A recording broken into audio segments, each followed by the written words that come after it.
Estamos en una serie titulada "Y de repente llegó Jesús". Hemos venido observando esos relatos bíblicos interesantes donde, sin ser invitado, sin ser esperado, llegó Jesús, porque para él ese momento sí estaba programado. Es distinto el reloj de Dios al reloj nuestro. Nosotros nos movemos en el cronos, que es la hora, y es la palabra cronómetro. Y Dios se mueve en su kairos. De ahí la palabra tiempo perfecto de Dios, que no está limitado al cronos del hombre, a la hora. Para Dios un día es como 1000 años como un día. Por lo tanto, Dios no está sujeto a tiempo, a fronteras, no hay límites. Él es soberano y todopoderoso. Él hace las cosas como Él quiere, cuando Él quiere, del modo y la forma en la que Él quiere, porque Él es Dios. Y hemos venido observando cómo Dios derramó y demostró, y sigue haciéndolo hoy, su amor, su bondad, su misericordia y su poder a través de la persona de Jesucristo. Y el título de hoy en esta serie es "No llores más". Ya has llorado bastante. Padre bueno, danos la sabiduría, el entendimiento, y que tu palabra, que es útil para enseñar, corregir, redarguir e instruir en justicia, a fin de que el hombre sea perfecto, enteramente preparado para toda buena obra. Señor, que tu palabra surja ese efecto en nuestros corazones. En el nombre de Jesús. Amén. Lucas capítulo 7, versículos 11 al 17. Ubíquese allí en su Biblia para que vaya observando. Siempre nos gusta extraer de cada versículo el contenido, como quien disfruta una comida, pues, y va por partes. Lucas 7, 11 al 17 dice la Biblia que aconteció después que él iba a la ciudad que se llama Naín, e iban con él muchos de sus discípulos y una gran multitud. Cuando llegó cerca de la puerta de la ciudad, he aquí que llevaban a enterrar a un difunto, hijo único de su madre, la cual era viuda, y había con ella mucha gente de la ciudad. Y cuando el Señor la vio, se compadeció de ella y le dijo: no llores. Y acercándose, tocó el féretro, y los que lo llevaban se detuvieron. Y dijo: joven, a ti te digo, levántate. Entonces se incorporó el que había muerto y comenzó a hablar, y lo dio a su madre.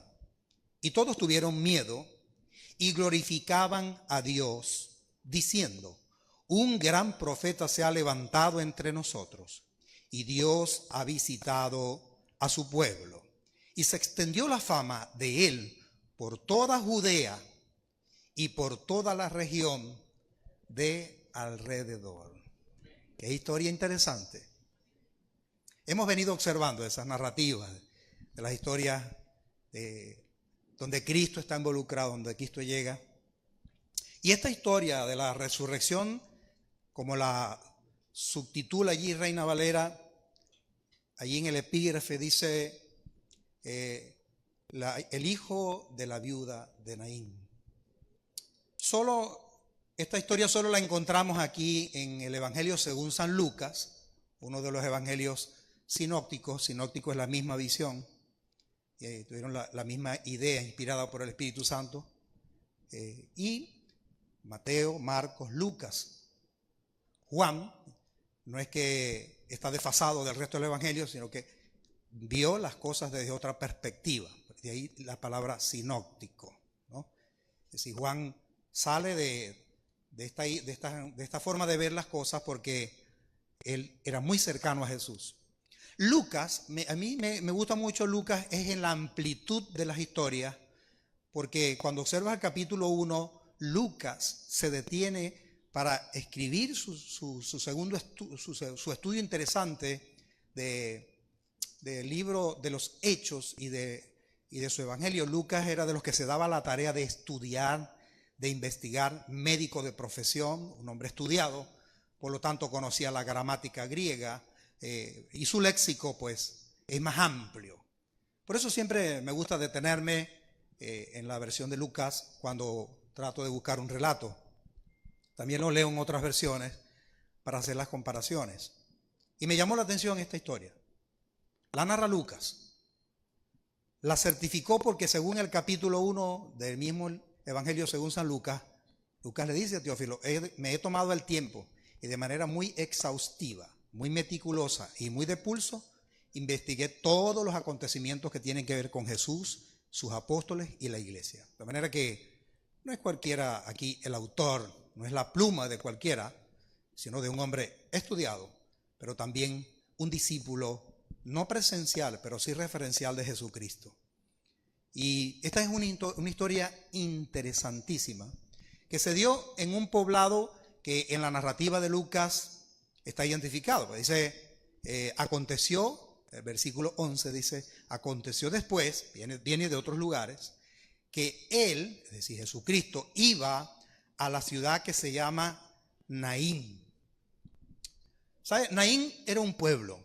Lucas lo llama ciudad porque en el dialecto popular había la costumbre, y creo que hoy por hoy también, cuando un pueblo tiene su propio comercio y tiene su propia vivencia y sus métodos económicos de movilidad, se llama ciudad.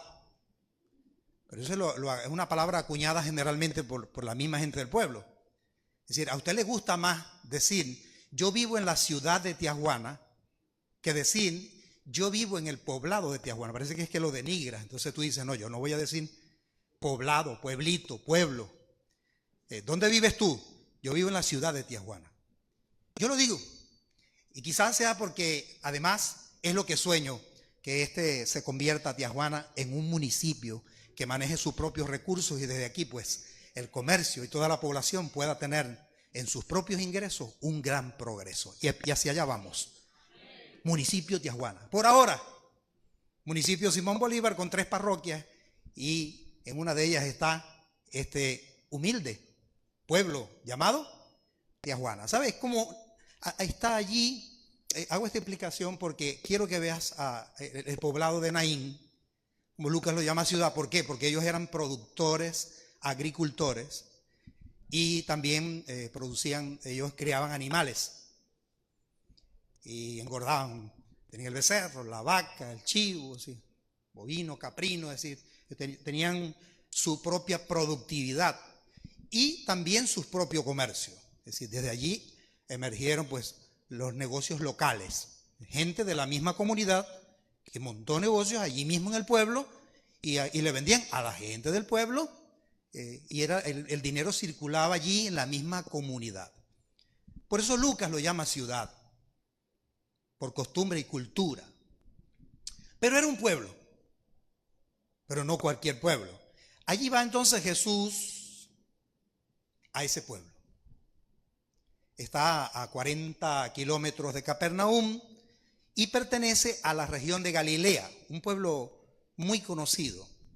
Por supuesto, un pueblo con costumbres religiosas, también permeado de rituales judíos, tenía muchas prácticas judías y Jesús iba allí, y lo vamos a ver más adelante, a romper algunos protocolos y algunas costumbres que traía el pueblo judío y que Jesús dijo, vengo a cambiar esto. También era un pueblo conocido por sus costumbres sociales. ¿Por qué? Porque cuando tú perteneces a un poblado, tú conoces a la gran mayoría de las familias de ese poblado. Si te hablan de la familia Rodríguez, sí, esos son los de la 23. La familia Maldonado, esos son los de la familia. ¿Te parece que en un pueblo, la mayoría no, por lo menos una noción, así sea ligera, tienes de alguien? ¿No? Porque estamos en el mismo pueblo. Y es difícil que no nos conozcamos. Por eso digo que por lo menos una referencia tienes de alguien. Entonces se conocen. De allí, esto tiene sus ventajas y sus desventajas. Pertenecer a un pueblo tiene, como todo, ventajas y desventajas. De ahí sale un pensamiento como pueblo pequeño. ¿Usted sabe ese versículo? En Falcón dicen mucho ese versículo. Ay, mijo, pueblo pequeño, infierno grande. Porque por ser un pueblo pequeño, pues la gente se entera de todo. Y hay algunos que se dan a la tarea de querer enterarse de todo. Se están metiendo donde nadie los llamó, opinan donde nadie les pidió alguna opinión, son imprudentes y llegan donde nadie los convidó. Estoy hablando de Naín, ¿oyeron? ¿Usted creía que yo estaba hablando de Tijuana? Entonces, metiches, brolleros, peleadores. Estoy hablando de Naín, hermano, porque yo lo veo así como que está diciendo, está hablando de Tijuana. Pueblo pequeño, infierno. Pero tiene sus ventajas también, porque la gente del pueblo, cuando hay alegría, pues todo el pueblo se alegra todo también. Y cuando hay tristeza, todo el pueblo está triste, porque es un pueblo. No es como las grandes metrópolis. Usted tiene su vida y ahí está tirado en el suelo y la otra persona pasa y pasa de largo. Es su vida, ese es él. Las grandes metrópolis y las ciudades tienen esa desventaja. Aunque el comercio es más acelerado, hay más tecnología, hay más avance en todas las áreas, pero también tiene sus desventajas. Y es que cada quien vive su vida. En los pueblos, la gente es como más sensible. En los pueblos, oye, se le murió el papá fulano. Y es curioso porque yo vengo de un pueblo. Por supuesto, no cualquier pueblo, eso es un pedazo de cielo en la tierra. Dabajuro. Wow, mire, eso parece puros ángeles. Es tremendo, eso es hermoso. Progreso tremendo. Y Dabajuro es como muy productivo. Pero es un pueblo como este también. La gente se conoce. Mire, yo llegué a ir a velorio, donde me daba cuenta que el que tenía al lado, llorando. Y entonces usted sabe que uno llega a un velorio y uno dice, ¿esta es familia? Y yo le llegué a dar el pésame a gente que no eran ni familia ni amigos. Y me daba cuenta en el diálogo porque yo le ponía la mano como que mis palabras, que uno trata de buscar, porque hay gente que me ha dicho a mi pastor, yo no sé qué decirle a una persona que se le murió un familiar. Y lo abrazo y le quiero decir algo, pero es que no sé qué decirle. Entonces uno siempre le dice, bueno, dile, no sé, te acompaño en tu dolor, mis palabras de condolencia, siento mucho por lo que estás pasando. Uno busca expresiones así. Y bueno, yo en muchos velorios allá en el pueblo, como que abrazando al que yo vi llorando. Yo dije, este es tío, primo, hijo, este es de la familia. Oye, siento mucho la partida de tu ser querido. No, yo no sé nada de él. Ah, seguro tu amigo. No, ni lo conozco. Y estaban en el velorio. Entonces como que, y llorando, hermano. Porque es la ventaja de un pueblo, es decir, yo estoy aquí en este velorio, aunque no conozco al difunto, tampoco conozco a su familia, pero como vive en el sector donde yo vivo, me compadecí de esta familia y aquí estoy acompañándolos y me da sentimiento ver a la mamá llorar, al papá, al hermano, y la persona está allí y demuestra la sencillez pueblerina. Esa es una de las ventajas importantes. Pero otra desventaja, por ejemplo, de los pueblos es que cuando usted hace un cumpleaños, usted tiene que invitar a todo el pueblo. Porque más de uno que va a decir, chico, y eso que le conozco, y no me invitó. Hermano, en el pueblo se conoce todo el mundo. O sea que se va a hacer una boda, unos 15 años, un cumpleaños, tienes que invitar a toda la población. No podría. Pero la gente tiene ese concepto. Y si eso que yo le conozco no me incluyó en la lista de invitados. No, hermano, no actúe de esa manera. En los pueblos todos nos conocemos. Pero usted no va a picar una torta para 18,000 habitantes. Eso es imposible. Pero así somos. Lo bueno es que en los pueblos como Naín, que tienen su propia vida, su cultura, tienen su propia productividad, también necesitan a Jesucristo. Así como el municipio Simón Bolívar, el estado Zulia, Venezuela y este terruño que amamos llamado Tijuana necesita del Señor Jesucristo también. Naín nos marca una historia interesante y en la pluma de Lucas, inspirado por el Espíritu Santo, dice allí en su narrativa, iba con Jesús muchos de sus discípulos y una gran multitud. Mire, aquí hay un encuentro interesante porque Cristo va entrando a la ciudad, dice la puerta de la ciudad, dice que Cristo va entrando y Cristo viene de hacer milagros extraordinarios porque viene de alimentar grandes multitudes, viene de levantar muertos, viene de sanar enfermos, y milagros nunca vistos en la historia del pueblo judío. Estaban impactados y todas las regiones también circundantes. Es decir, esto era interesante. Es decir, Jesús carga allí a los discípulos, pero también Lucas resalta y dice, y una multitud de personas siguiéndole por distintas razones. Una porque daba de comer, otro porque lo sanaba, otro porque les gustaba ver los milagros. Y así, pues cada quien tenía un motivo, pero estaban siguiendo a Jesús. Esta caravana que trae y que viene liderizada por Cristo es una caravana que viene alegre, viene contenta porque vienen viendo milagros, porque vienen viendo a Jesús actuar. Y las enseñanzas que Jesús impartía eran tan interesantes que el pueblo que le seguía se impactaba de su doctrina, de lo que él hablaba. Esto provocó, pues por supuesto, que la masa va siendo cada vez más grande, más grande, más grande, más grande, la gente siguiendo. Pero las razones por las que este grupo viene, donde va Cristo delante, los discípulos, se observa la narrativa como Lucas está desglosando, allí está meticulosamente, dos caravanas que vienen en polos opuestos. Porque luego nos habla de una segunda caravana en la que viene una mujer viuda, donde va un féretro que lleva a su único hijo y resalta el autor y agrega y dice joven. Wow. Y viene, también dice Lucas, y una gran multitud acompañando ¿a quién? A la familia enlutada. ¿Por qué? Porque eran de Naín y en el pueblo todos se conocen. Y todos se acompañan. Entonces la gente viene llorando. Aquí, mire lo opuesto que son estos dos grupos que vienen en direcciones opuestas, pero en el mismo camino. Por eso es que suceden los accidentes cuando en carretera, aunque los vehículos vienen en direcciones totalmente opuestas, pero si vienen en el mismo carril van a chocar frente a frente. La manera que no choquen, aunque van en direcciones opuestas, es que el otro conserva el canal de su derecha y el de este de la misma manera. Acá vemos en la narrativa de Lucas que Cristo era alineando ese polo opuesto a que nos encontremos frente a frente. Aquí venía como que Cristo con su gente contenta y aquí viene la viuda de Naín triste.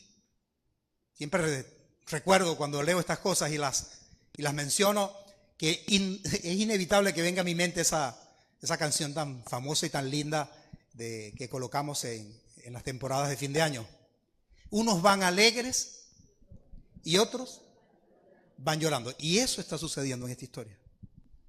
Unos, los liderizados por Cristo, sus discípulos y la gran multitud, vienen alegres. Y el otro, el féretro, quienes lo llevan, la viuda y una gran multitud, vienen llorando. Pero vienen en el mismo camino. No en la misma dirección, pero sí en el mismo camino. Vienen en polos opuestos. Qué interesante. ¿Cómo es Jesús? Qué belleza. Sin ser invitado. No lo estaban esperando. Y de repente, en esa caravana de luto, llegó Jesús. Y la vamos a estudiar ahora. Mire allí frente a frente. Jesús produce en primer lugar que un acercamiento. Que hemos dicho en todos estos estudios y relatos bíblicos vamos a conservar los mismos pasos, la misma metodología de estudio. Cuando Jesús llega a un lugar, ¿qué es lo primero que hace? Ve al necesitado y se acerca. Porque hay gente como la narrativa del buen samaritano que vio al necesitado y muchos pasaron de largo. Pues con Cristo no pasaba eso. Cristo ve al necesitado, puntualiza y se acerca. Ese acercamiento de Jesús acá es porque está viendo las lágrimas que cualquiera puede disimular secándoselas con sus manos o con un pañuelo. Pero esas no son las lágrimas que Cristo está viendo. Porque esas cualquiera de nosotros las puede quitar, las puede borrar. Pañuelo, ya está. Te pasas la mano y ya. Ya nadie, a menos que los ojos te queden así como que hinchados, rojos, y te dice, estabas llorando, ¿verdad? Pues si no, que creo que me cayó una brosa en el ojo. Tú puedes disimular las lágrimas externas, pero ¿sabes cuál ve Jesús? La fuente. ¿De dónde vienen esas lágrimas? Por eso este encuentro con la viuda, porque ya había enterrado a su esposo, pero nadie puede como que acuñar una expresión que describa a una madre que va a enterrar a su hijo. Puedes llamar entonces difunto, viuda, pero lleva el hijo. Bueno, eso no hay manera de describirlo. Va a enterrar a su único hijo y ya había enterrado a su esposo. Jesús está viendo el aumento de un dolor. Allí venía gente llorando, allí venía gente acompañando, allí venía gente quizá compartiendo la tristeza y el dolor. Pero Jesús vio dónde estaba concentrado el epicentro. La mirada de Jesús es tan distinta, porque aunque se paseó tipo cámaras de los que graban, y el director de cine está dando instrucciones y cámara 5, cámara 6, por favor, ahora una abertura, quiero todo el cuadro, porque está enfocando a los dos grupos que vienen frente a frente en direcciones opuestas, pero en el mismo carril. Cerca de la puerta se tienen que encontrar porque se tienen que encontrar. En el momento preciso, oportuno y de la mejor manera, allí llegó Jesús con una caravana que traía distinta a la que está recibiendo. Jesús está viendo más allá, como siempre también las lágrimas de tu corazón y de mi corazón. No son las externas, ¿sabes? Porque esas, como ya dije, las podemos quitar.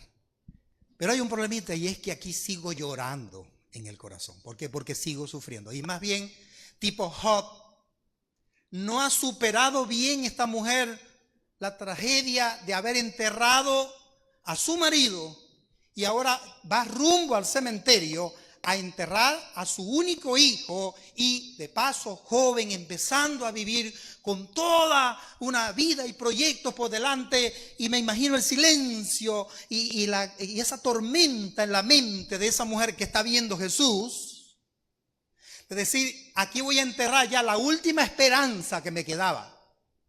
Quien cuidaba de mí era mi esposo, quien proveía era mi esposo, quien hacía todas las cosas era mi esposo, pero yo lo enterré. Pero en lugar de él quedó mi hijo. Y ahora mi hijo cuidando de mí, mi hijo protegiéndome, mi hijo alimentándome, pero aquí lo llevo en un ataúd. ¿Cómo cree usted que iba esa mujer allí? A diferencia de los familiares, a diferencia de los acompañantes de la población de Naín, Jesús posa su mirada es sobre ella. Y es interesante porque lo primero que hace Cristo en su acercamiento no es al difunto, que es lo que muchos de nosotros esperamos. Es decir, ahí va un difunto y lo primero que yo quiero es que Cristo se acerque al difunto. Porque si yo tengo un problema, lo primero que quiero es que Cristo me solucione el problema. Pero claro que lo va a hacer, pero desde su lente, desde su cosmovisión y desde su poder, su misericordia, su bondad y su voluntad, la cual es buena, agradable y es perfecta. Quizá es distinta la manera en la que yo estoy esperando que obre, y tú también. Estamos esperando una solución inmediata de Cristo de lo que estoy viviendo, sea salud, una situación de enfermedad o económica o de conflicto intrafamiliar o intramatrimonial o social, una situación vecinal, tienes distintos problemas. Pero Cristo está viendo es la fuente. Él ve distinto, Él ve de dónde vienen esas lágrimas. ¿Qué las genera? Hay un aumento de dolor. Allí va gente llorando. Pero es que Cristo no está viendo solo las lágrimas del rostro, está viendo las del corazón. Y cuando pasa su radar de compasión, dice, mirándola a ella, ¿qué tuvo? Compasión de ella. Hay un acercamiento de Jesús y vemos allí entonces la narrativa. Llegó a Naín, con él iban muchos discípulos, una gran multitud. El versículo 12 dice, cuando llegó cerca de la puerta de la ciudad, que llevaban a enterrar a un difunto, hijo único de su madre, la cual era viuda, y había con ella mucha gente de la ciudad. ¿Sabe? Las lágrimas del corazón que se reflejan generalmente en nuestro rostro tienen motivos de peso. ¿Qué te lleva a ti a llorar? Te lleva a llorar más que de risa, porque decimos, me hizo llorar de la risa. Pero eso en porcentaje, eso es muy poco. La gran mayoría de las lágrimas que tú y yo hemos botado desde el día que nacimos ha sido por algún golpe que nos ha dado la vida. Y comenzamos allí el día que nos parió nuestra madre, que lo primero que recibimos fue ¿qué? Una nalgada de un médico que le dijo, este está vivo, este está sano, porque luego que te nalgueó, no siendo ni familiar tuyo, fue el primero que te dio la nalgada. Pero ese producto de esa nalgada ¿era para qué? ¿Para decir? Sí, porque entonces ¿qué comenzó ese niño? Comenzó a llorar. Y entonces ese llorar, dice el médico, no, aquí está, esto está bello, esto está hermoso. Así el muchacho sea feo, el médico dice, esto está bello. Yo lo vio llorar. Y sabe, desde que nacemos, fíjese, ya venimos llorando. Por eso es que algunos dicen, más llorón que fulano. Y hay gente que es muy sensible también ante las circunstancias, ¿no? Y hay cosas que, wow, no puede contener las lágrimas. Pero hay gente que sí. Hay gente que tienen una tristeza tremenda en el corazón, pero no son expresivos. Es más, como dijo un sabio, lloro bajo la lluvia para que la gente no se dé cuenta que estoy llorando, para que las lágrimas se confundan entre las gotas de agua de la lluvia. Las lágrimas externas se pueden disimular y algunas pueden ser inclusive engañosas. Mi abuela decía, en cojera de perro y en llanto de mujer no es bueno creer. Entonces ustedes hacen los perros, ¡para allá! Y te dicen de allá, muchacho, vas a matar a ese perro. Y te dicen, pero si ni lo toqué. Solamente, vaya. Y vaya llorando, como diciéndole al dueño, tipo chilindrina, y me pateó, y me golpeó. Y sale el dueño del perro a defender a su perro. Ni lo tocaste. Y decía el segundo párrafo de Abuela, capítulo 2, versículo 7. Y en llanto de mujer, no, que va a mí, si se lloran por cualquier cosa. Dice que es el vestido, el rojo, el azul, yo creía que era el rojo el que te gustaba. No, mire, los expertos dicen que las mujeres lloran cuando hay problemas, cuando no tienen problemas y para crear problemas. Lloran, chicos. Y ¿sabes? Los hombres somos como que menos. Eso no significa que no tenemos sentimientos, ¿no? Sino que todo eso depende del contexto en el que te has levantado, la crianza que te han dado, porque entonces uno viene de un pueblo en el que a uno le dicen, los hombres no lloran. ¿Llegaron a escuchar eso? Sí, los hombres, entonces uno así como que, yo quiero llorar porque yo tengo sentimientos también, pero imagínense, papá y abuelo ahí al lado como que viéndome. Y máximo pues en el bullying, que es una expresión para disimular la palabra coloquial de mamadera de gallo. Este bullying, entonces, ¡ay, velo llorando! Y te dice, Usted se cuida siendo hombre de esto. Pero sabe, el dolor y la tristeza no mide edades, estatus social, ni familia, ni tamaño, dimensión, profesión, no mide nada. Cuando hay dolor en el corazón, esas lágrimas o se reflejan en tu rostro o por lo menos en la fuente, que es tu corazón. Mire, Segundo de Reyes, en el capítulo 20, versículos 1 al 5, dice que en aquellos días Ezequías cayó enfermo de muerte. No era cualquier enfermedad. Estamos hablando de una enfermedad, ¿qué? De muerte. Es una enfermedad terminal. Y he dicho que dos cosas que pueden cambiar la vida del ser humano, las repito. Uno, cuando un médico te dice en tu cara la enfermedad que tú tienes, disfruta de tu familia, disfruta de lo que tienes, porque te doy un máximo de tiempo de vida de 3 a 6 meses. Créeme que de ese consultorio sale no la misma persona que entró, que tenía 1000 problemas, sale una que tiene uno solo en el que se va a enfocar. Y el segundo es como el de esta mujer, la viuda de Naín. Cuando ya llevaste a la tumba al ser que más amas y ahora te toca repetir la historia que no has terminado de digerir la anterior y ahora te toca masticar la siguiente que también causa un gran dolor en tu corazón. Dice, Ezequías cayó enfermo, vino a él el profeta Isaías y dijo, hijo de Amós, y le dijo, Jehová dice así, ordena tu casa. ¿Por qué? Qué buena noticia, las palabras proféticas de hoy día. Traigo una palabra para ti, yo veo sobre ti riquezas, te veo manejando dinero, te veo con tu propio carro, con tu propio negocio, declaro prosperidad. ¿No le suena eso hoy día? Los profetas del neoliberalismo, aquí de este nuevo tiempo, esta nueva ola, son tan distintos a los profetas bíblicos. Aquí el profeta trae un mensaje totalmente opuesto. Mira, te traigo un mensaje de parte de Dios. Así te dice el Señor, que te vas a morir. ¿Cuántos quieren hoy recibir esa palabra profética? Miki, diría mi abuela. Porque entonces dice, ordena tu casa porque morirás y no vivirás. Como diciendo, ven, no vaya a ningún médico porque no, lo que vas es a gastar, ¿viste? No vas a vivir. Entonces él volvió su rostro a la pared. ¿Y qué hizo? Oró a Jehová y dijo, te ruego, oh Jehová, te ruego que hagas memoria que he andado delante de ti en verdad y con íntegro corazón y que he hecho las cosas que te agradan. ¿Y qué sucede? ¿Qué dice allí el siguiente versículo? Y lloró Ezequías con gran lloro. Y antes de que Isaías saliese hasta la mitad del patio vino palabra de Jehová a Isaías diciendo, vuelve y di a Ezequías, príncipe de mi pueblo, así dice Jehová, el Dios de David, de tu padre, yo he oído tu oración. Qué interesante. ¿Están orando, iglesia?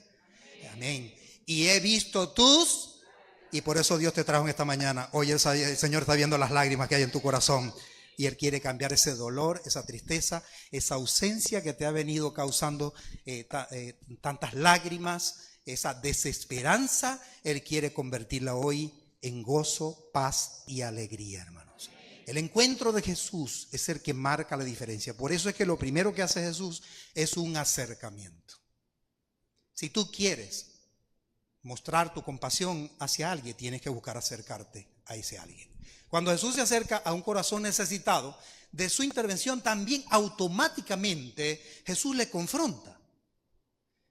Sucede con nosotros, es decir, estamos buscando del Señor, estamos viniendo a la iglesia, estamos asistiendo al GPS, estamos viniendo a los cultos, a las actividades, estamos leyendo la Biblia, estamos orando, estamos ayunando, estamos haciendo las distintas actividades de la búsqueda del rostro del Señor. Pero siempre hay una confrontación de parte del Señor. Parece que dices, voy a leer la Biblia y la abres, y allí donde la abres, el Señor te dice algo que estás haciendo mal. Pues toda la Escritura es inspirada por Dios y es útil para, que dice, enseñar, para corregir. Y es que si vas a este manual y estás haciendo algo mal, la palabra del Señor y con su Espíritu Santo va a tratar con cada uno de nosotros a fin de que seamos perfectos y enteramente preparados para toda buena obra. De manera que deje que la palabra, aunque correctiva, te sane el corazón, y tenemos que también nosotros tener esa disposición de cambiar. Confronta. confronta. Dice el versículo 13 que cuando el Señor la vio, se compadeció de ella. Se vio el sufrimiento anterior. Es tremendo porque en el pasado vivió la tristeza de enterrar a su esposo. En el presente iba a enterrar al hijo porque ya no tenía futuro una mujer en esa condición. Mire cómo afectó a los tres tiempos. Jesús está viendo un pasado con dolor, un presente con dolor, por lo tanto un futuro que va a vivir en amargura, tipo Noemí. Llámeme Mara porque mi corazón está amargado. Pasado, presente, futuro. Mira, Jesús dice, aquí este dolor en aumento ha producido una desesperanza. Aquí no solo se murió el esposo, aquí no solo murió el hijo, aquí se murió la esperanza. Aquí hay otras cosas muertas, dice Jesús, pero para eso estaba Jesús allí. Y en esa confrontación es interesante porque también nos hace ver el autor que tú y yo también vivimos lutos en nuestros corazones. Tú y yo también llevamos algún tipo de ataúd en el corazón. Quizá fue una pérdida, una ruptura con tu pareja, sea de noviazgo o matrimonial. Miras el pasado y tú dices, ya yo enterré a alguien. Acá en el corazón me refiero. Estoy hablando metafóricamente. El lenguaje figurado. Lo que Jesús ve, más que el féretro ese que todo el mundo está viendo es el féretro que tú y yo cargamos aquí. Algo o murió o está muriendo en tu relación matrimonial, en tu relación familiar. Ya no hay la misma unidad y el mismo amor que había antes. Y es aplicable en todos tus contextos. Ya los amigos que tenías antes, a más de uno que esa amistad te traicionó, te engañó y ya la enterraste. Ya no tienes la misma confianza hacia alguien, ni la misma sociabilidad con ese alguien. Tu vida cambia. Ya no tienes hoy la misma economía que tenías antes. Antes manejabas más recursos, vivías bien, y ahora estás luchando inclusive para llevar el plato de comida del día de hoy. El de mañana ni siquiera sabes. Quizá también es una enfermedad y ha producido un luto tremendo en tu corazón. Despediste un ser querido, un ser amado. Luto es todo lo que pierdes. Luto es todo aquello que entierras porque murió. Inclusive vivirlo. Está muriendo y ya te estás dando cuenta. Por eso vemos a un Ricardo Arjona, famoso cantante, diciendo: se nos muere el amor. Se nos muere. Porque te das cuenta. Tú dices, esta relación no está igual. Esto está empeorando. Y eso, vuelvo y repito, es aplicable en cualquier contexto en el que me quieras plantear. Pero hay lágrimas en el corazón que quizá no las reflejas en el rostro, pero el Señor las está mirando. Y hoy te ha traído a este lugar porque Él quiere sanar tu corazón y producir un milagro de esperanza y de consuelo en la vida de cada uno de nosotros. De manera que estás en el lugar correcto, estás haciendo lo correcto y los resultados serán correctos. Fuerte ese aplauso al Señor.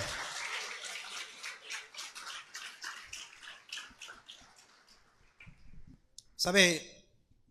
Algunas personas, cuando otros están pasando por momentos difíciles, quieren consolar, pero lo hacen con palabras no apropiadas.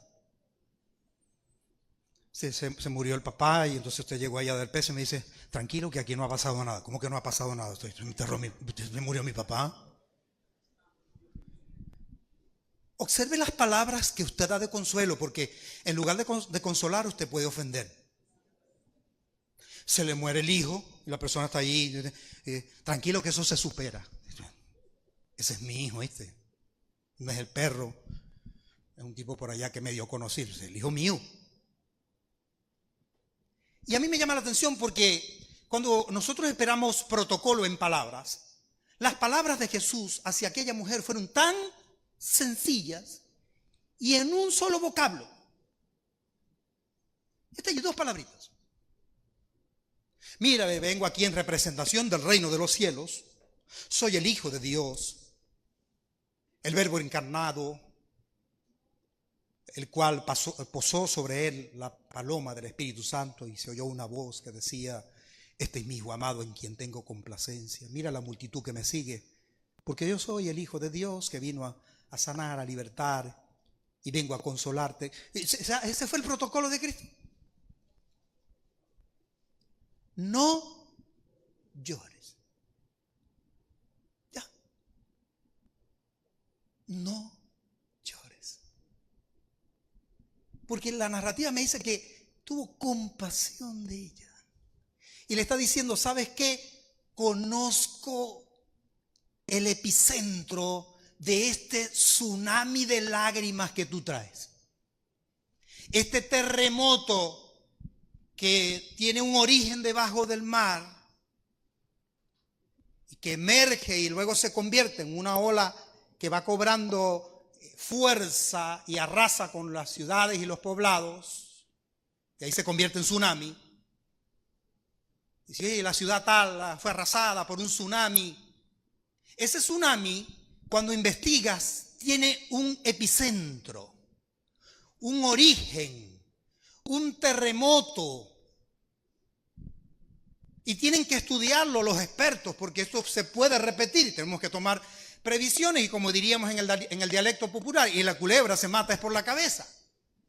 Ellos no están viendo solamente, los expertos no están viendo solamente el tsunami como tal. Ellos ven el epicentro. Por eso es que cuando usted ve las noticias, le dice: ¿de dónde emergió? ¿Dónde comenzó ese terremoto? Y los siguientes cuidados que debemos tener por si esto se repite. Rompeolas, esto, aquí, allá, tomar medidas. ¿Sabe? Jesús está viendo aquí en esta mujer un tsunami de lágrimas en su rostro, pero está viendo un terremoto en el centro de su corazón. Y Jesús dice: yo necesito comenzar como trabajo en la vida de todos, de adentro hacia afuera y no al revés. Cristo no te cambia de afuera hacia adentro. La transformación en Cristo es paulatina, es progresiva, pero es determinante. Si Cristo llegó a tu vida, hoy día tú no eres la misma ni eres el mismo, porque llegó el que controla el terremoto en tu vida, el que sana el epicentro de tu pecado con la sangre y te hace una nueva criatura, una nueva persona. Y ahora viene un proceso de transformación. Llorabas de tristeza y ahora lloras de alegría, porque el gozo del Señor es nuestra fortaleza. Ahora lo podemos todo, pero ¿en qué? En nosotros.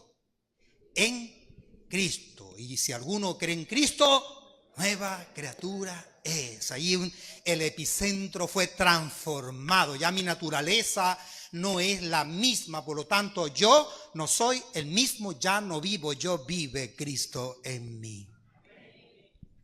Mire, hay que estar en los zapatos de una persona para poder entender realmente las acciones, reacciones, el dolor, la tristeza, las decisiones que toma, por qué actúa de una manera. Porque tú y yo siempre somos fáciles de emitir juicios, ¿no? Sacar conclusiones por la reacción de alguien. Pero una vez que te metes en el calzado de esa persona, la comprendes. Y comienza a tener una perspectiva distinta. Es decir, mira, con razón tuvo rabia, con razón tomó esta decisión. Oye, cuando si me pongo en su lugar, le comprendo. Por eso es que esa expresión de debes colocarte en los zapatos de las personas si realmente quieres entender a esa persona. Jesús se está colocando en los zapatos de esta viuda. ¿Y sabe por qué tú y yo no nos colocamos en los zapatos de la gente y la juzgamos?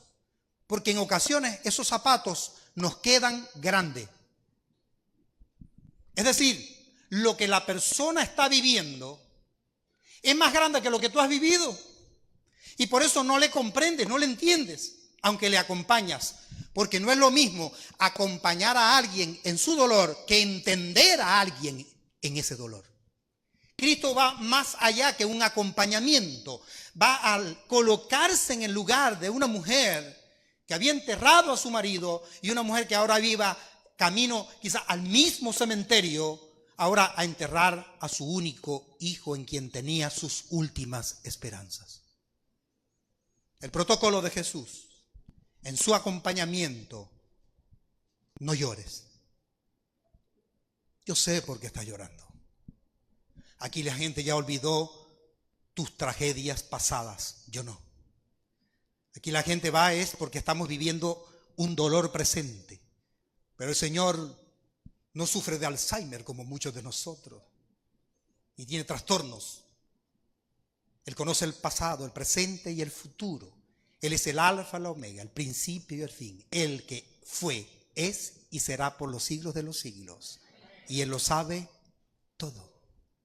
Por eso es que tú ves a un Pedro en su tercera intervención de la pregunta de Jesús: ¿me amas? Señor, ¿tú lo sabes? Todo. ¿Qué te puede ocultar? Jesús se acerca a esta mujer. Y note usted que estamos hablando de un acto de sepelio y llevan el cuerpo de un joven.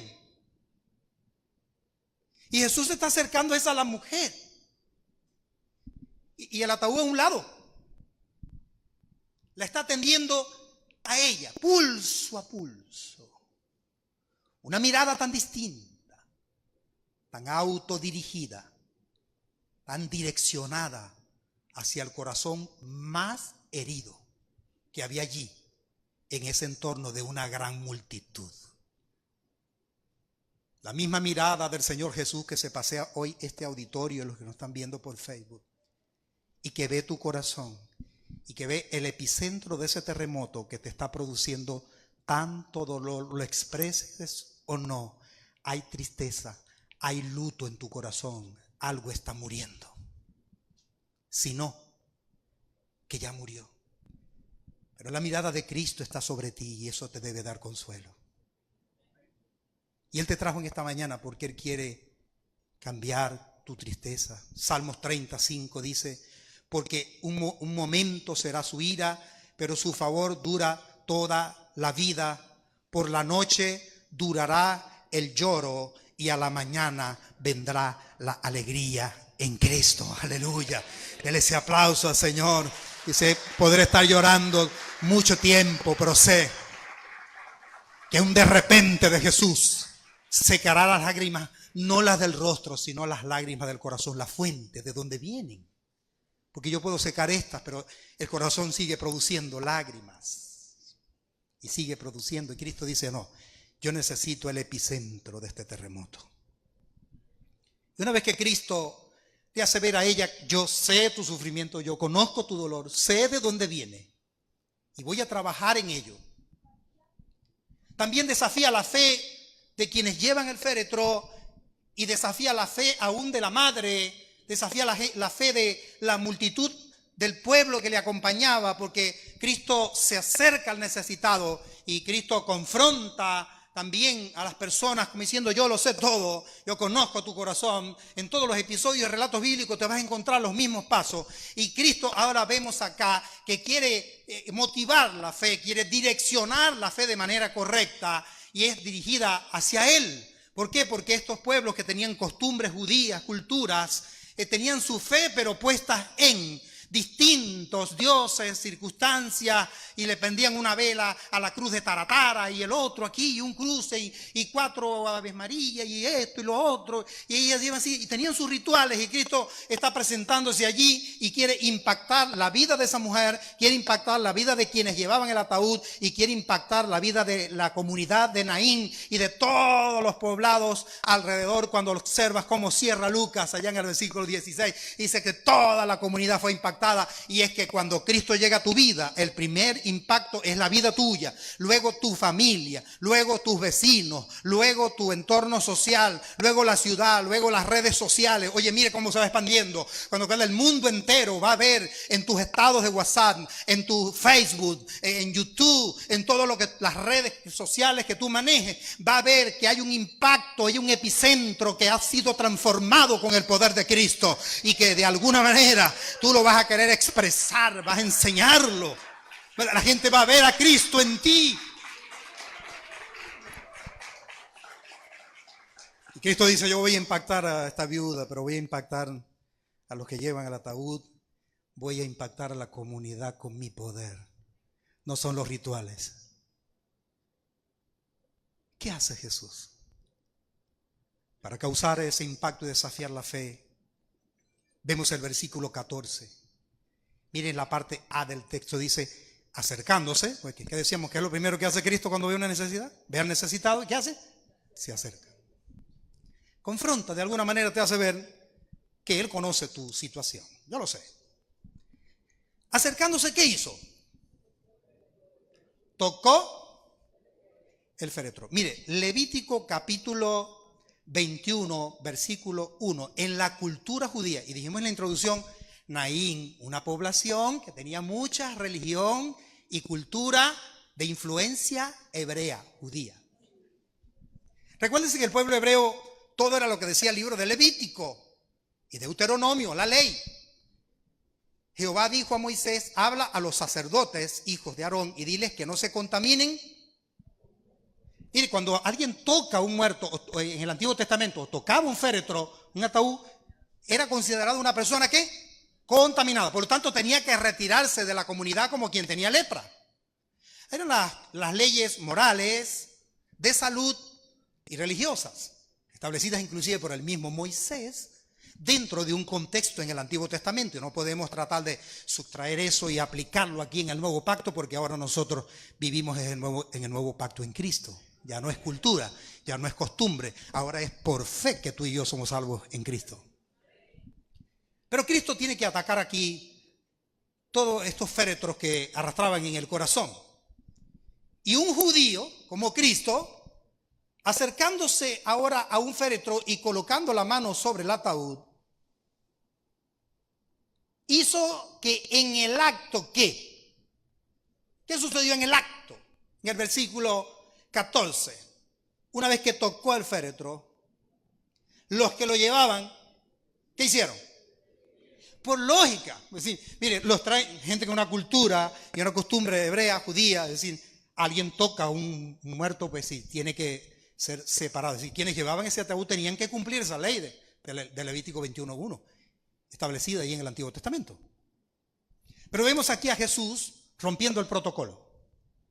Vemos a un Jesús tal cual como lo hizo allá en Betesda en su milagro de sanidad. No es el movimiento de las aguas, no es la bajada de un ángel, es en mi poder donde yo actúo que puede haber un milagro de sanidad, y que lo demostró allá en la barca de Pedro, cuando no es las redes que tengas, no es lo experto que tú seas, no es la buena embarcación que tú tienes, ni la experiencia que tienes, soy yo que estoy montado en esa barca la que puede producir un milagro de bendición. Y ahora está diciendo aquí, no es lo que estás creyendo, no son sus religiones, no son sus culturas, no es la adoración falsa, errada, equivocada que han tenido, no, es una fe bien direccionada. Y una fe bien direccionada es el que reconoce que Cristo es el solo Rey de Reyes y Señor de Señores. Entronar a Cristo en tu vida, en tu familia, en tu comunidad, en tu iglesia y en todo lo que hagas. Cristo es el centro de tu adoración. Y si no lo es, entonces hay idolatría en tu corazón. Todo lo que sustituye a Cristo es idolatría. Si no vienes al culto porque estás haciendo otras cosas, eso es idolatría. ¿Por qué? Porque más importante que congregarte y que adorar al Señor y que recibir su palabra es lo que estás haciendo. Y créeme que si observas profundamente y más sinceramente la Biblia, te vas a dar cuenta que estás ofendiendo a Dios. Porque el día del Señor dejó de ser del Señor y ahora es tuyo. Eres tú quien decide. El Señor hace que esta caravana se detenga.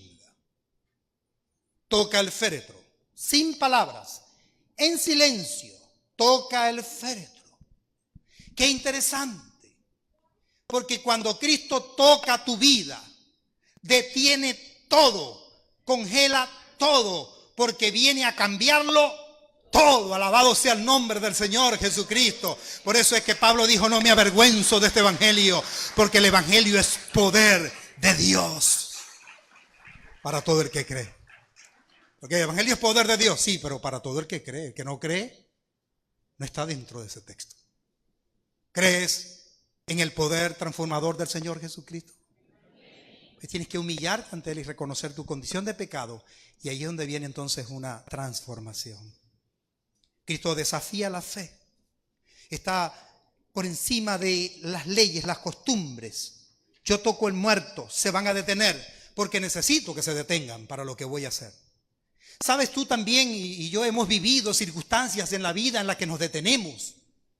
Nos detenemos quizá a pensar, a analizar, quizá como quien mastica, a tratar de digerir lo que está viviendo para tomar decisiones. Te tienes que detener. ¿Sabes? Cuando tomas decisiones muy a prisa, generalmente terminan siendo decisiones equivocadas. ¿Por qué? Porque están basadas en un estado de pico emocional. O estás demasiado alegre o estás demasiado... Y esta mujer está sumergida en la tristeza. Cuidado, porque desde la plataforma de los picos emocionales nos podemos equivocar en las palabras, en las emociones que expresamos, en nuestros gestos, en las cosas que hacemos y la forma en la que reaccionamos. Por eso es que tenemos que tener el fruto del Espíritu desarrollado en nosotros en una comunión íntima con Dios llamada dominio propio. Que sea el Señor el que controle nuestros pensamientos, nuestros sentimientos, nuestras palabras y nuestras acciones. Eso sí es verdaderamente ser lleno del Espíritu Santo. No es como caigo al suelo, sino como el Señor me levanta, lo que demuestra que el Espíritu Santo está llenando mi vida. No es el mucho que hablo en lengua, es las palabras que salen de mi boca, que aunque no hablo en lengua, hablo de los demás. Y es peor. Amén. Sigo. Pero el Señor quiere el epicentro. Eso no lo vamos a engañar nosotros ahí con que manifestaciones del Espíritu Santo. ¡Wow! ¡Qué santa es esa iglesia! Ahí sí se mueve el Espíritu Santo. Y Cristo diciendo, no, el mover del Espíritu Santo es amor, gozo, paz, paciencia, bondad, benignidad, fe, mansedumbre y templanza. Entre paréntesis, dominio propio. Si no lo estoy demostrando, es porque entonces no estoy dejando que el Espíritu Santo llene mi corazón con su presencia. Porque donde Cristo llega, todo lo transforma, hermano.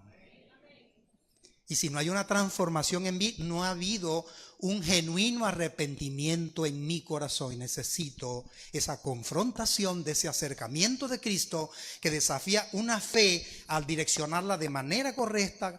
Como dice Romanos 5:1, justificados pues por la fe, es que tenemos paz para con Dios por medio de nuestro Señor Jesucristo.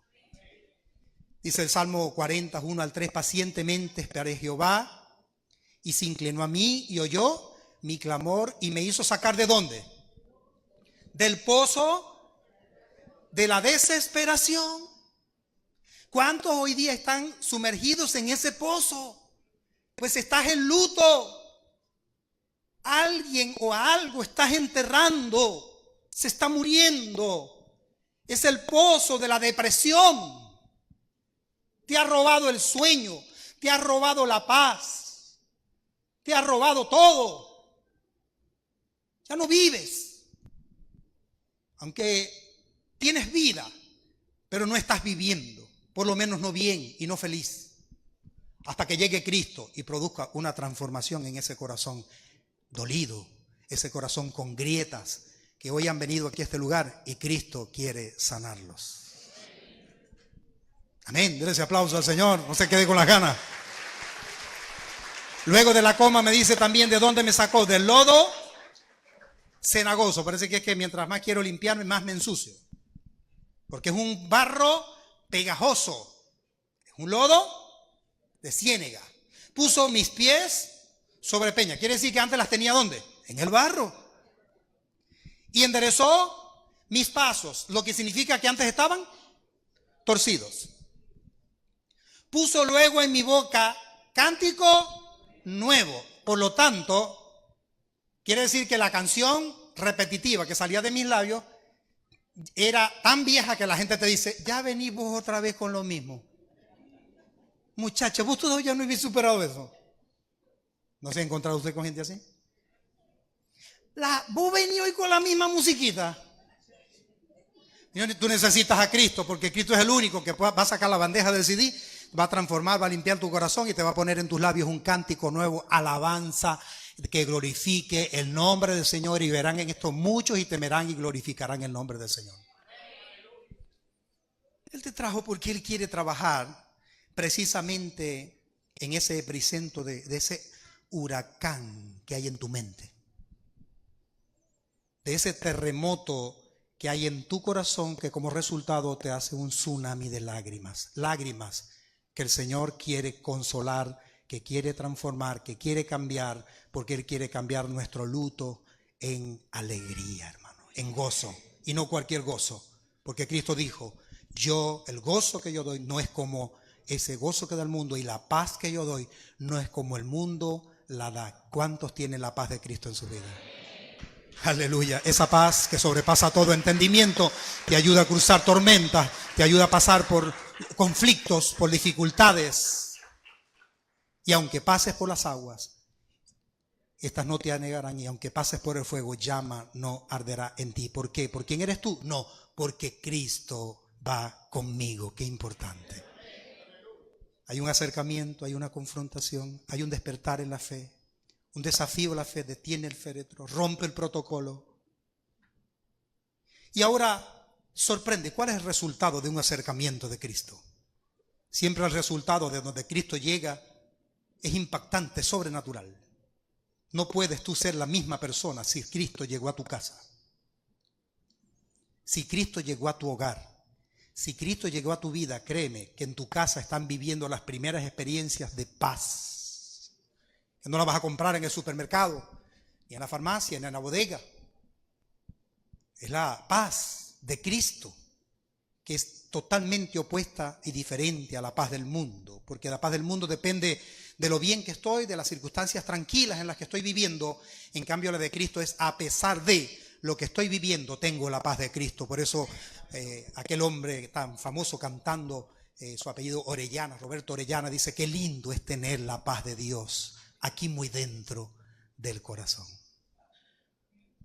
Qué lindo es tener la paz de Dios. Pero dice la palabra: busca la paz y síguela. Y estás aquí en esta mañana en el lugar correcto, en un tiempo correcto, haciendo lo correcto, porque aquí el que te puede dar paz se llama Jesucristo, y está aquí también viendo tu corazón y viendo ese tsunami de que hay en tú, esas lágrimas. Él las está viendo, ¿sabes? Él detiene hoy tu vida, hoy toca tu corazón, hoy también se para y te toca y te dice: necesito que te detengas, que calmes un poco ese corazón, que calmes un poco esa mente que va como caballo alazán. Cálmate un poco, detente. Necesito que te detengas porque quiero tratar contigo. Y el resultado de obedecer, de ese detener, es que Cristo va a hacer un milagro extraordinario. Va a transformar el luto en gozo, en paz. Va a transformar lo que estás viviendo. Quizá usted está aquí y ha venido hoy con un féretro en el corazón, pero al volver a salir por esa puerta, si tu fe está direccionada correctamente en Cristo, usted hoy sale lleno de esperanza, lleno de paz, porque para eso te trajo Cristo a este lugar, para detener tu vida, para detenerte en esta mañana y decir: yo te puedo cambiar, yo tengo poder para transformar, yo sé de dónde vienen tus lágrimas, yo sé el origen de todo. Pero tiene que haber una humillación, una obediencia. Si Cristo se acerca, me detengo. Me detengo a pensar, a dejar que actúe. Tocó el féretro y los que lo llevaban se detuvieron y dijo: joven, a ti te digo, levántate. Una orden de Jesucristo y todo cambia, querida iglesia. El día que el cielo hable, todo cambia, iglesia. Pero tuvo que direccionarla. Note usted que no la generalizó. Usted se imagina allí a un Cristo diciendo: levántate. ¿Cuántos muertos se hubiesen levantado de las tumbas? ¿Cuántos? Todos, porque quien está allí es el Verbo encarnado. Dios hecho carne tenía la autoridad sobre la muerte y le estaba hablando no al joven, le estaba hablando a la muerte. Le estaba diciendo: tengo autoridad sobre ti también.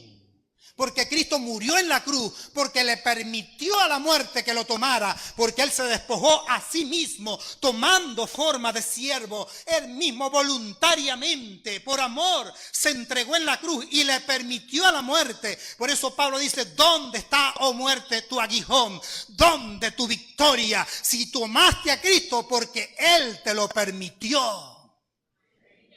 Y Cristo estaba mostrando allí, lo que mostró también allá frente a la tumba de Lázaro: el que cree en mí, aunque esté muerto, vivirá.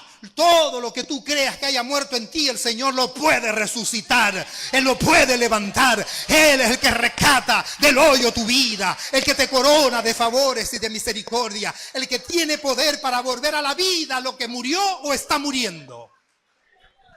Pero tiene que haber un acercamiento a Cristo. Tienes que estar dispuesto a esa confrontación de Cristo. Tú tienes que estar dispuesto a detener lo que tengas que detener, a cambiar lo que tengas que cambiar. Pero el Espíritu Santo de Dios hoy quiere tratar con nosotros. Y tiene que haber un detenimiento. Este mismo Cristo que le habló a la enfermedad en Betesda, y la enfermedad tuvo que huir del cuerpo de aquel paralítico, con la misma autoridad y poder que le habló al mar para que produjese peces y se direccionaran hacia las redes de la barca de Pedro. El mismo Cristo que mostró la autoridad en personas que murieron, como la hija de aquel hombre llamado Jairo, al cual también levantó de entre los muertos, a un Lázaro que levantó de entre los muertos, le está diciendo ahora de manera unidireccionada: joven, a ti te digo. Y ese a ti te digo, acentuado por Lucas, es destacando el gran poder del Señor Jesucristo. Si Cristo le está hablando a la muerte y no especifica, se levantan todos los muertos. Mire usted lo específico. Joven, entonces todos los jóvenes que habían muerto en las tumbas estaban como que, ya va, que no es con ustedes.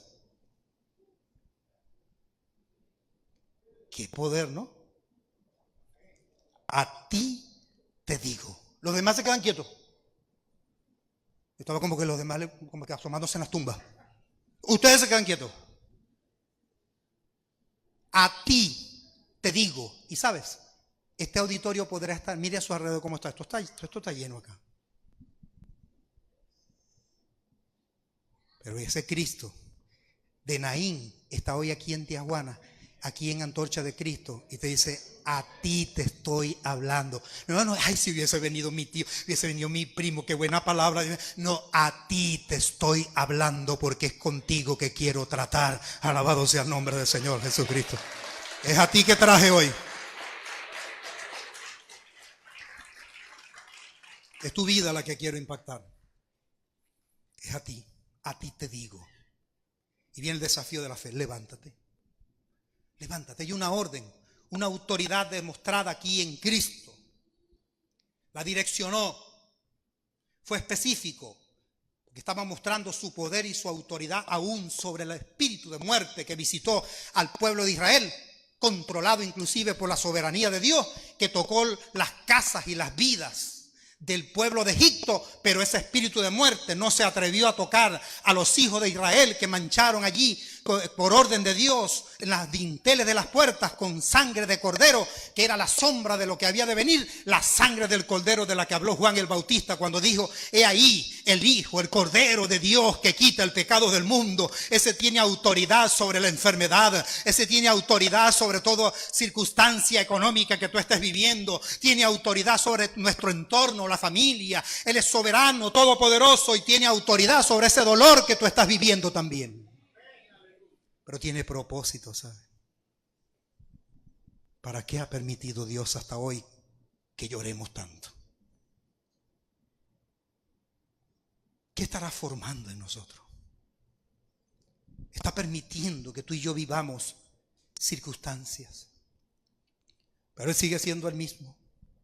Su bondad no cambia, su misericordia sigue igual, su poder nada ni nadie lo detiene. Él sigue siendo el mismo.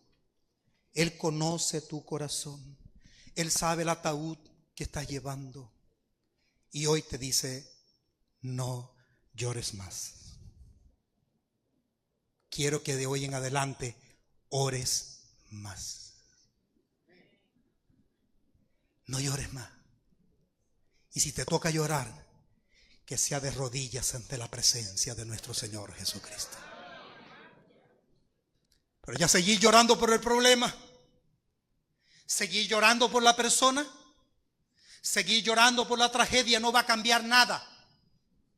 Si te toca llorar, que sea ante la presencia de Jesús en aquel alabastro, allí derramado ante los pies de Cristo, porque no hay lugar más alto que estar a los pies de Cristo. Alabado sea el nombre del Señor.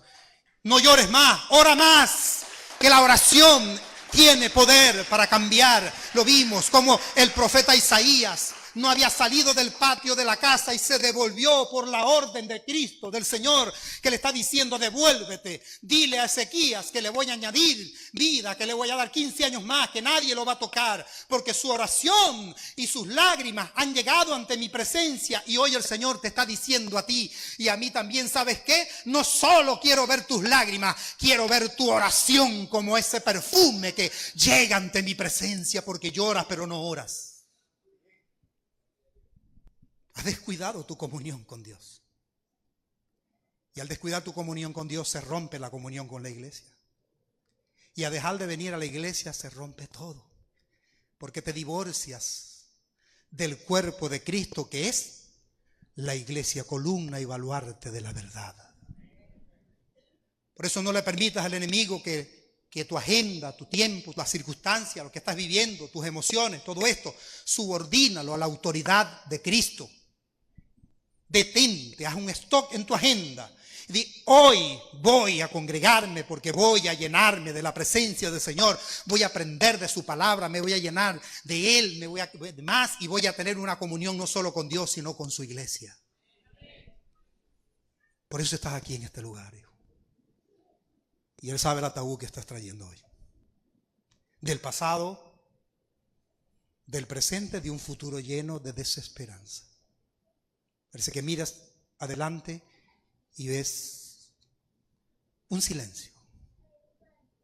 Ves que no hay nada. ¿Y qué futuro le voy a dar a mis hijos? ¿Qué futuro tengo yo? Y será la tormenta que llevaba aquella mujer, y que Cristo, el mismo Cristo que le habló a los vientos y tuvieron que obedecerle, ahora le está hablando a la tormenta que hay en el corazón y va a tener que obedecer también. Porque hay autoridad en Cristo. ¿Por qué permite que esas lágrimas salgan? ¿Por qué nos ha permitido llorar tanto?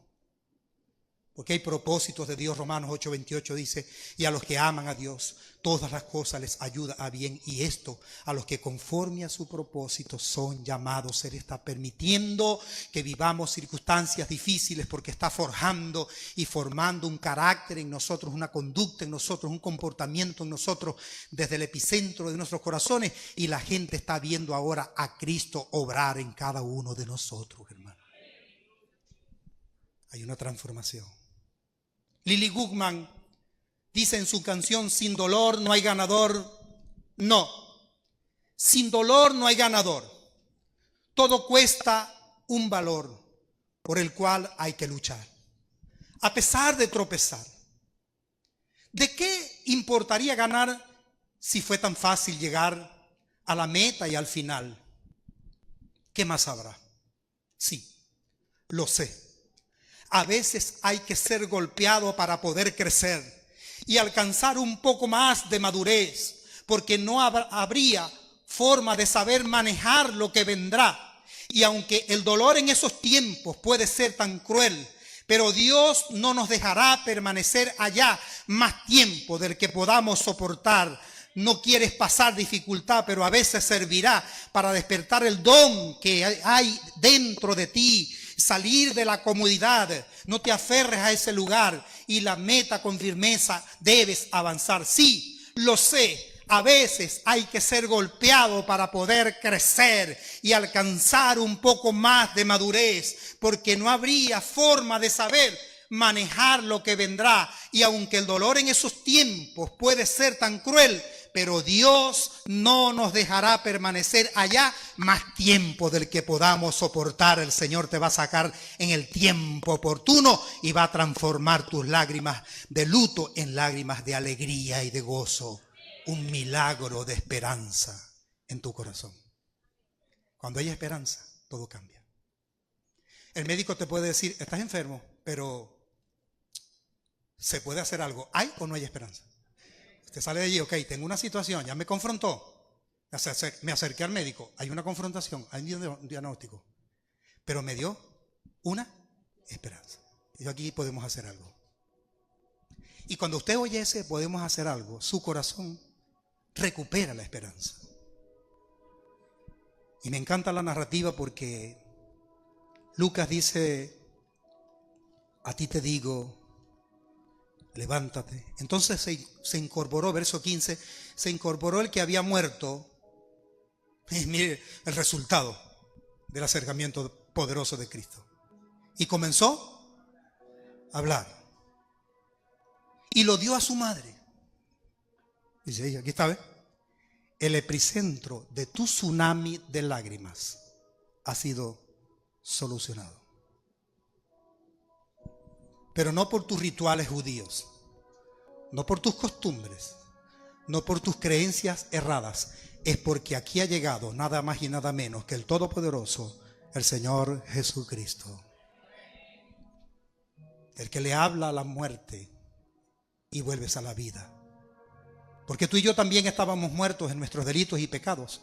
Y Cristo nos encontró cuando estábamos perdidos. Como un hijo pródigo. Este estaba muerto y ha vuelto a la vida. Hay poder en la sangre de Cristo, iglesia. Aleluya. Y tenía que demostrarlo. La autoridad está aquí. El poder está aquí. Y hoy le digo a la iglesia, hoy Cristo está aquí en este lugar. Está en tu vida. Está en mi vida. Está en mi familia. Está en este lugar. Este lugar huele a Cristo. Este lugar huele de vida para vida eterna. Has venido con un féretro en el corazón y Él te está diciendo, tranquila. Tranquilo que aquí estoy yo. Pero tenemos que humillarnos, ¿sabes? Y mira lo que sucedió. Resultados. Todos tuvieron miedo y glorificaban ¿a quién? A Dios. Todo lo que has vivido hasta hoy es porque Dios se quiere glorificar en tu vida. Sucedan o no las cosas a tu favor, Dios terminará glorificándose en tu vida. Amén. Vuelva o no vuelva a tus manos lo que perdiste, Dios se va a glorificar en tu vida. Tenemos que decir como los amigos de Daniel, nos metan en el horno o no, no vamos a glorificar a otro que no sea nuestro Dios. Y eso es lo que Dios quiere en esta mañana, llevarte a esa dirección de decir, lo que estoy viviendo no cambia mi dependencia, ni mi fe, ni mi relación con mi Señor. Todo lo contrario, lo que estoy viviendo fortalece mi intimidad y mi dependencia de Cristo. Nutre más bien lo que estoy viviendo. Glorificaban a Dios diciendo, un gran profeta se ha levantado entre nosotros. Profeta porque hay cultura. Dios ha visitado a su pueblo. Dios está visitando hoy a Tijuana. Dios está visitando a la iglesia Antorcha de Cristo de manera sobrenatural y especial. Y está diciendo, yo tengo autoridad sobre tu vida, sobre todo ataúd que estés llevando en tu corazón. Yo tengo la autoridad. Soy yo quien puede consolarte, ¿sabes? Pero quiero que te humilles. Quiero que te detengas. Es necesario que lo hagamos, ¿sabes? Detente, iglesia. Y dile,